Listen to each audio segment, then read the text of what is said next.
বন্ধুরা কেমন আছেন? আমি খুব মস্ত ভালো আছি। আজ রুই মাছের পিস টানিয়ে নিয়েছি, ফুলকপি আলু টানিয়ে নিয়েছি, পেঁয়াজ কুচি রয়েছে, আদা বাটা রয়েছে, মরিচ বাটা রয়েছে, জিরা বাটা রয়েছে, হলুদ রয়েছে, পেঁয়াজ বাটা রয়েছে। এই সবগুলো দিয়ে একটি নতুন রেসিপি তৈরি করবো। কড়াইতে এখন তেল দিয়ে দিব, তেলের সাথে পেঁয়াজ কুচিগুলো দিয়ে দিব। এখন এক এক করে সব মশলা দিয়ে দিব। পেঁয়াজ কুচির সাথে মরিচ বাটা দিচ্ছি, আদা বাটা দিচ্ছি, জিরা বাটা দিচ্ছি, তেল বাটা দিচ্ছি, হালকা পরিমাণ লবণ দিয়ে দিচ্ছি, হালকা পরিমাণ লবণ দিয়ে দিব। সব মশলা লাগিয়ে মিশিয়ে নেব। সমস্ত মশলা হয়ে গেছে। এখন আলু পিসগুলো কপি দিয়ে দিব।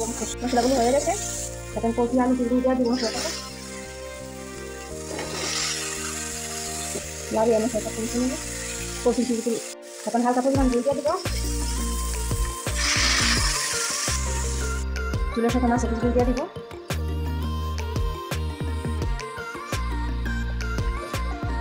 এখন ধনিয়া পাতা দিয়ে দিব। রেসিপিটা হয়ে গেছে, এখন নামিয়ে নেব। বন্ধুরা আপনার বাড়িতে রুই মাছ দিয়ে ফুলকপি দিয়ে আলু দিয়ে এই রেসিপিটি বানিয়ে নিতে পারবেন।